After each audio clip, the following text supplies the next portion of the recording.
Hi friends, welcome. Toxic இப்போ தேட்டர்ஸில் Tamil டப்பிங்கில் release ஆகி ஓடிட்டு இருக்க கன்னட ஆக்ஷன் ட்ராமா மூவி. இந்த படத்தில் யஷ் ஹீரோவாக பண்ணியிருக்காரு. இந்த படத்தை கீத்து மோகன்தாஸ் டைரக்ட் பண்ணியிருக்காங்க. இந்த படம் அதிக எதிர்பார்ப்புக்கு இடையில பேன் இண்டியா மூவியாக ரிலீஸ் ஆயிருக்கு.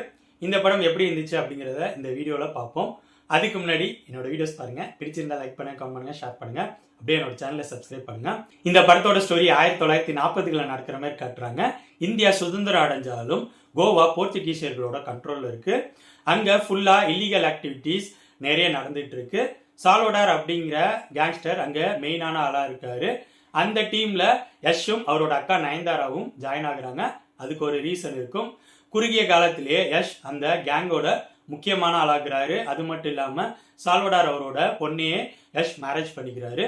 இப்படி இருக்க சூழ்நிலையில அங்க சர்க்கஸ் போட வர கியாரா அட்வானி அவங்கள பார்த்ததும் யஷுக்கு பிடிக்குது. இவங்க ரெண்டு பேரும் நெருக்கமாகறாங்க. இது சால்வடார் அவருக்கு தெரிய வர அதை தொடர்ந்து படத்தில் நடக்கிற சம்பவங்கள் தான் டாக்ஸிக். இந்த படத்தை பத்தி சொல்லணும்னா இந்த படத்தோட டெக்னிக்கல் விஷயங்கள் தான் இந்த படத்தோட மிகப்பெரிய பலமா எனக்கு பட்டுச்சு. படத்தை பிரம்மாண்டமா பண்ணியிருக்காங்க, அதிகமா செலவு பண்ணி எடுத்திருக்காங்க அப்படிங்கிறது ஒரு ஃப்ரேமை பார்க்குறப்பையும் தெரியுது. பயங்கர எஃபோர்ட் போட்டு ரொம்ப செலவு பண்ணி கிராண்டா எடுத்திருக்காங்க. படம் பார்க்குறப்ப பயங்கர குவாலிட்டியா இருக்கிறது நல்லாவே தெரியுது. இந்த படத்தோட ஒளிப்பதிவு, சவுண்ட் எஃபெக்ட், விஎஃபெக்ட் எல்லாமே சூப்பராகவே இருந்துச்சு. எடிட்டிங்ல ஒரு சின்ன பிரச்சனை இருக்கு, நான் அதை பின்னாடி சொல்றேன். ரவி பசூர் அவரோட மியூசிக் படத்துக்கு சப்போர்ட்டா இருந்துச்சு. இருந்தாலும் ரொம்ப இறைச்சலா அதிகப்படியா ஓவர் டோசேஜா பேக்ரவுண்ட் மியூசிக் போட்டாரோ அப்படிங்கிற மாதிரி ஃபீலை கொடுத்துச்சு. இந்த படத்தில் நடிச்சவங்களோட பர்ஃபார்மன்ஸ் பத்தி சொல்லணும்னா யஷ் மாஸ் ஹீரோவா நல்லா பர்ஃபார்ம் பண்ணியிருக்காரு. ரெண்டு கேரக்டர், ஒன்று ராயா, கிட்டத்தட்ட ராக்கி கேரக்டர் மாதிரியே டெவலப் பண்ணப்பட்டிருக்க கேரக்டர். அதுல அவரோட பர்ஃபார்மன்ஸ் ஓகே தான். யங்கா இன்னொரு யஷ் வருவாரு, அவரோட பர்ஃபார்மன்ஸ் தான் சில இடங்கள்ல ஓவர் ஆக்டிங் மாரி எனக்கு தோணுச்சு. படத்தில் நடிச்ச மற்ற நடிகைகள் ஓகேவான பர்ஃபார்மன்ஸ் கொடுத்துருக்காங்க. பட் சில இடங்கள்ல சிலரோட பர்ஃபார்மன்ஸ் இன்னும் கொஞ்சம் இம்ப்ரூவ் ஆகணும் அப்படிங்கிற மாதிரி எனக்கு தோணுச்சு. நெக்ஸ்ட் இந்த படத்தோட ஸ்கிரீன் பிளேல ஆக்ஷன் சீக்வன்சஸ் நல்லா இருந்துச்சு. சில இடங்கள்ல அதிகப்படியான வைலன்ஸ் இருந்துச்சு. இருந்தாலும் ஆக்ஷன் சீக்வன்சஸ் எனக்கு நல்லா இருக்க ஃபீலை கொடுத்துச்சு. அதை தாண்டி இந்த படத்துல எதுவுமே இல்லை அப்படிங்கிறது தான் சோகமான விஷயம். ஏன்னா இந்த படத்துல இவங்க எந்த கேரக்டரையும் ஸ்ட்ராங்கா டிசைன் பண்ணவே இல்லை. ஈவன் தோ ஹீரோவான யஷோட கேரக்டரையும் இவங்க ஸ்ட்ராங்கா டிசைன் பண்ணவே இல்லை. அவரு கிட்டத்தட்ட நெகட்டிவ் ரோல் தான். ஸோ எந்த கேரக்டரும் ப்ராப்பரா டிசைன் பண்ணாதனால எந்த கேரக்டரோடையும் நம்மளால கனெக்ட் ஆகவே முடியல. கனெக்ட் ஆக முடியாதனால இந்த படத்துல காட்டுற லவ், எமோஷன் எதுவுமே டோட்டலா ஒர்க் அவுட் ஆகவே இல்லை. படம் பாட்டு ஓடிட்டு இருக்கு, நம்ம பாட்டு பார்த்துட்டு இருக்கோம். கிட்டத்தட்ட ஃபர்ஸ்ட் ஹாஃபே 1.25 மணி நேரம் ஓடுது.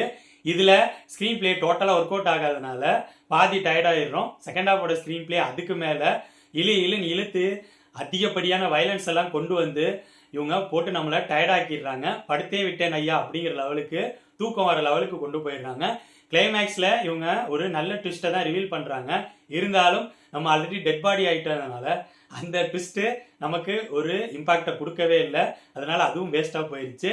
ஃபர்ஸ்ட் ஹாஃப் செகண்ட் ஹாஃப் ரெண்டுமே நம்மளை டயர்ட் ஆக்கிடுது. படம் கிட்டத்தட்ட 3 மணி நேரத்துக்கு மேல ஓடுது. அந்த லெவல் இந்த படத்துல கண்டென்ட்டும் இல்லை, அந்த லெவல் ஸ்கிரீன் பிளேயும் சுவாரஸ்யமா இல்லை. இதனால படம் டோட்டலா சுவாரஸ்யமே இல்லாம போயிருது.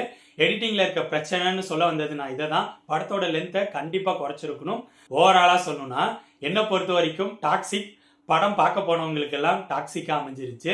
இந்த படம் பார்த்து முடிகிறப்ப எனக்கு ஒரு படத்துல வர டயலாக் தான் ஞாபகம் வந்துச்சு. வேண்டா வெறுப்புக்கு பிள்ளைய பெற்று காண்டாம இருக்கும் பேர் வச்சாங்களாம். அந்த மாதிரி பேன் இண்டியா மூவி பண்ணணும் அப்படின்னு சொல்லிட்டு பிரம்மாண்டத்தை மட்டும் ஃபோக்கஸ் பண்ணிட்டு ஸ்கிரீன் பிளேல டோட்டலா ஃபோக்கஸ் பண்ணாம விட்டுட்டாங்க. பெரிய சொதப்பெல்லாம் அமைஞ்சிருச்சு ஸ்கிரீன் பிளே. இதனால எனக்கு இந்த படம் பார்த்து முடிகிறப்பெல்லாம் அப்பா விட்டா போதுண்டா சாமி அப்படிங்கிற லெவலுக்கு ஒரு ஃபீலை கொடுத்துருச்சு. ஸோ என்னை பொறுத்த வரைக்கும் இந்த படம் பிலோ ஆவரேஜ் மூவி தான். இந்த படம் இப்போ தேட்டர்ஸ்ல ரிலீஸ் ஆகி ஓடிட்டு இருக்கு. ஸோ என்னோட ரிவ்யூ பேஸ் பண்ணி முடிவு பண்ணிக்கோங்க, இந்த படத்தை பார்க்கலாமா வேணாமான்னு. டாக்ஸிக் மூவியை பற்றி என்னோட விமர்சனம் இது. அடுத்த வீடியோவில் இன்னொரு படத்தோட ரிவ்யூவோட சந்திப்போம். பாய்.